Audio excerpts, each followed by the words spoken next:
حضرت علامہ صاحبزادہ سید مختار شاہ نعیمی صاحب.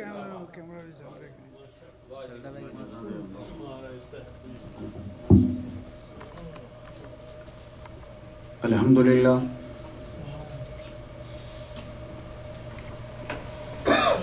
الحمدللہ ذی المجد والعلا والہیبۃ والثناء والکبریاء والعلا خالق الارض والسماء فالق الحبل والنوى مالک یوم الحشر والجزاء ماحی الذنوب والخطا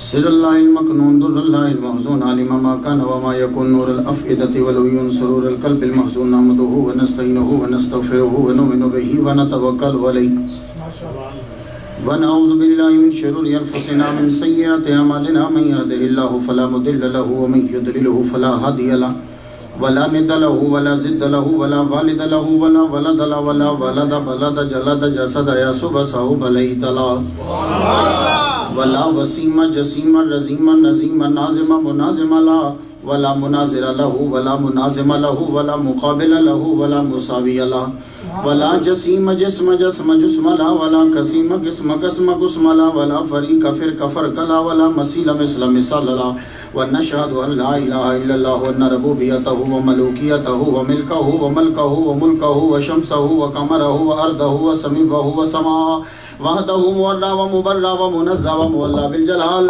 وحدہ من یشرک بہ فی ذاتہ وعداتہ وحیاتہ وصفاتہ ونوانہ وکلامہ متفردا متبکرا متنورا متنصرا وعلیہ اللعنۃ والوبال ونشهد ان سیدنا وسید ساداتنا وسید رکعاتنا وسید جماعتنا وسید لطافاتنا ونورنا ونور دیننا ونور دنیانا ونور آخرنا ونور صدورنا ونور قبورنا وجمیلنا واجملنا وشفیقنا واشفقنا وکریمنا واکرمنا ورفیقنا وارفقنا وعمیمنا ویاممنا وغوثنا ومغیثنا وغیثنا وغیاثنا وعوننا ومعیننا وعیننا وعیاننا وملجانا ومعوانا ومولانا محمدا صلی علی محمد وعلی آل محمد صلی علی حال محمد صلی علی قال محمد صلی علی منال محمد صلی علی جمال محمد صلی علی جلال محمد صلی علی قبال محمد صلی علی معال محمد صلی علی نوال محمد صلی علی نقل فضل وصل اصل محمد صلی علی بیان قرآن فرقان عثمان بن عفان محمد صلی علی جفون جفن جفان محمد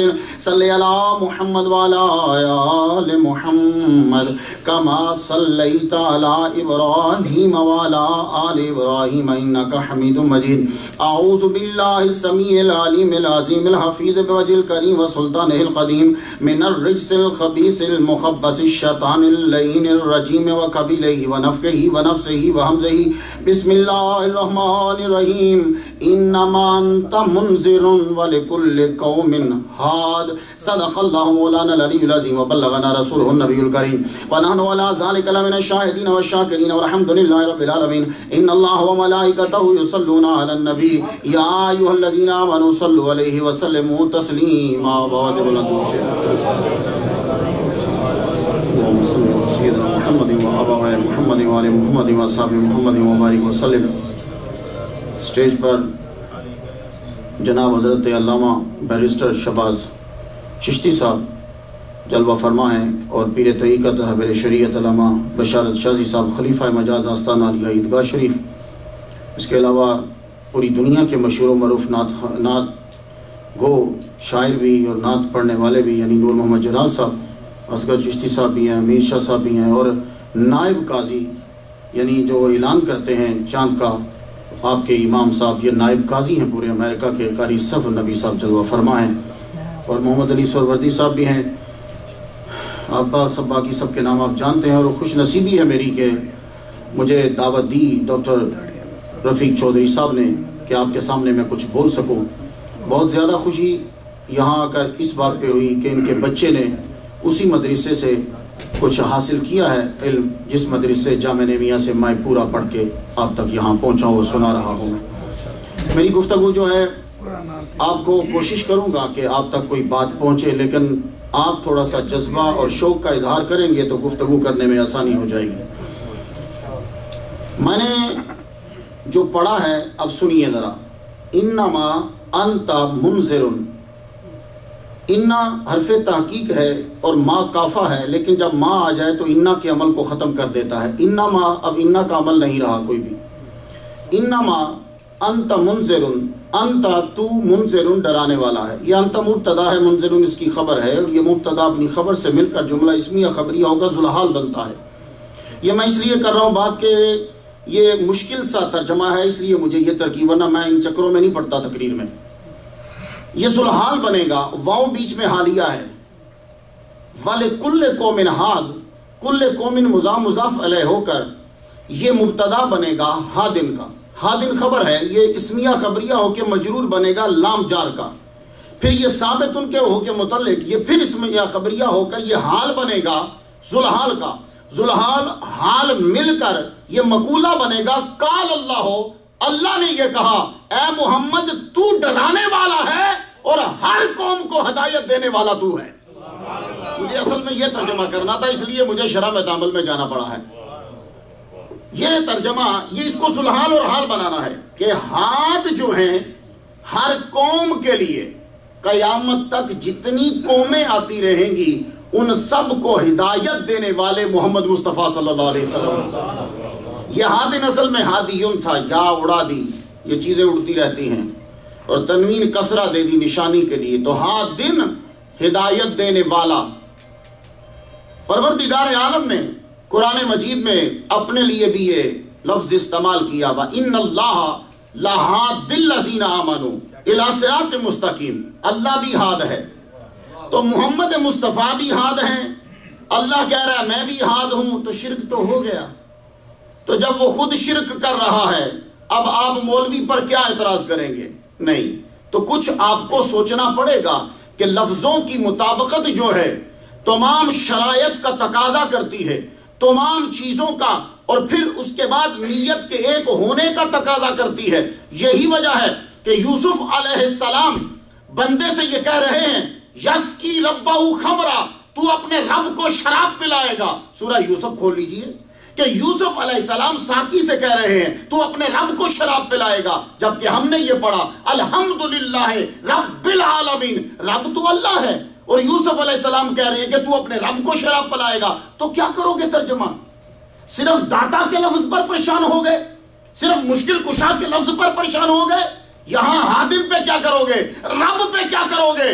تو پھر سارے مولویوں کو بیٹھ کے کہنا پڑا یوسف علیہ السلام مجازی طور پر اس شرابی کو اس کا رب کہہ رہے ہیں. تو جب رب کا لفظ مجازی طور پر ایک شرابی کے لیے کہنا جائز ہے، تو داتا پھر داتا حجویری کے لیے کہنا کیسے ناجائز ہو جائے گا؟ تو چیزیں ذرا سو، لیکن میرا ٹاپک نہیں ہے یہ. اللہ ہاد ہے اور نبی ہاد ہے. گفتگو آگے بڑھی. ہاد جو ہے یہ ہدایت دیتا ہے. دو لفظ ہیں، ذرا تمہید باندھتے ہی مشکل ہوتا ہے، ذرا سن لیجئے. ہدایت اور ہدا دونوں کے معنی ایک ہیں. ہدایت کا معنی کیا ہوتا ہے؟ اکثر اردو میں ہدایت استعمال ہوتا ہے، اور جب ہم عربی پڑھتے ہیں قرآن تو ہدا استعمال ہوتا ہے. ہدا اور ہدایت کا معنی ایک ہے. ہدایت کسے کہتے ہیں؟ لطف و کرم کے ساتھ کسی کی رہنمائی کرنا. تو ہادن لطف و کرم کے ساتھ اپنی امت کی اور لوگوں کی رہنمائی کرنے والا.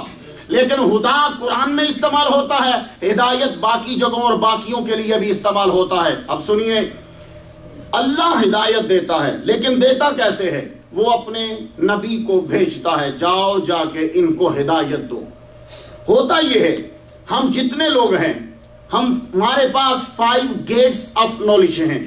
5 چیزوں سے علم ہم اندر لیتے ہیں، لیکن یہ 5 گیٹس کیا کرتے ہیں؟ یہ غلطی کر جاتے ہیں. سب کی مثال نہیں دیتا، ایک کی دیتا ہوں. یہ آنکھ ہے، یہ اکثر غلطی کرتی ہے. جب کبھی شام کو آسمان کی جانب دیکھتی ہے تو کہتی ہے کہ ستارے چھوٹے ہیں، یہ بہت تھوڑے تھوڑے ہیں، تو یہ غلطی کر رہی ہے. عقل کہتی ہے یہ چھوٹے نہیں، تجھے چھوٹے دکھ رہے ہیں، کیونکہ آدمی کو 2 وجہ سے اگلا چھوٹا نظر آتا ہے. یا تو تم اس سے دور ہو یا تم بڑے مغرور ہو. دور ہو تو چھوٹا نظر آ رہا ہے، بڑے مغرور ہو تو چھوٹا نظر آ رہا ہے. اگر قریب چلے جاؤ اور مسرور ہو جاؤ تو چھوٹا بھی بڑا نظر آنے لگ جاتا ہے. تو آنکھ نے کہا وہ چھوٹا ہے، عقل نے کہا تو دور ہے، چھوٹا نہیں، یہ تو سورج سے بھی کئی بڑے ہیں. تو غلطی کی آنکھ نے، تصحیح کی عقل نے. اب چلیے، آپ بیٹھتے ہو کار میں، کار چلی، حافظ عمر نعیمی لے کے چلا کار، ڈاکٹر صاحب کا بیٹا کار لے کے چلا، رستے میں مجھے دکھے پل دکھے دوڑتے ہوئے، مکان دکھے دوڑتے ہوئے، چیزیں دکھی دوڑتی ہوئی، میری آنکھ نے کہا مکان دوڑ رہے ہیں، میری آنکھ نے کہا پل دوڑ رہے ہیں، عقل نے کہا نہیں، تیری گرفت میں نہیں آ رہے، اس لیے تو غلطی کر رہی ہے۔ تو غلطی کی آنکھ نے، تصحیح کی عقل نے، تو سمجھانا یہ چاہتا ہوں کہ جب آپ کے 5 گیٹس آف نالج یہ غلطی کرتے ہیں تو اس کے اوپر ایک عقل ہے کہ عقل ان کی تصحیح کرتی ہے۔ اب مجھے بتاؤ جب تمہاری عقل غلطی کرے گی تو پھر کون سمجھائے گا؟ تو عقل کی تصحیح کرنے کے لیے جو آتا ہے اس کو نبی کہتے ہیں۔ وہ نبی جو ہے وہ عقل کی آ کے تصحیح کرتا ہے۔ اس لیے تم سب سے یہ کہا گیا اطیعوا اللہ و اطیعوا الرسول، اپنے آپ کو، اپنی عقلوں کو تابع کر دو محمد کی اداؤں کے۔ میں مفہوم تک چلا گیا، اب بات سمجھنی آسان ہو جائے گی۔ اپنی عقلوں کو، ویسے اردو میں عقلیں کہتے ہیں، ویسے اس کی جمع عقول ہے، اپنی عقلوں کو تابع کر دو ادائے مصطفیٰ کے۔ تمہاری عقل تابع ہونی چاہیے ادائے مصطفیٰ کے، جو نبی کرے۔ اب عقل یوز نہ کرو، تم نبی کی ادا کے پیچھے چلو۔ اب میں آپ سے پوچھتا ہوں، نماز میں قیام کس کا؟ خدا کے لیے۔ نماز میں رکوع کس کا؟ خدا کے لیے۔ نماز میں سجدہ کس کا؟ خدا کے لیے۔ تو جب تم عبادت کر رہے ہو، قیام، رکوع، سجدہ، ریسیٹیشن، تو اب قبلہ کون سا ہونا چاہیے؟ وہ بھی خدا کی مرضی کا ہونا چاہیے۔ عقل نے یہ کہا جب قیام خدا کے لیے، جب رکوع خدا کے لیے، سجدہ خدا کے لیے، تو قبلہ بھی ہونا چاہیے خدا کی مرضی کا۔ تو میری عقل نے کہا کہ قبلہ خدا کی مرضی کا ہو، علماء کی عقل نے کہا کہ قبلہ خدا کی مرضی کا ہو۔ لیکن ہوا کیا؟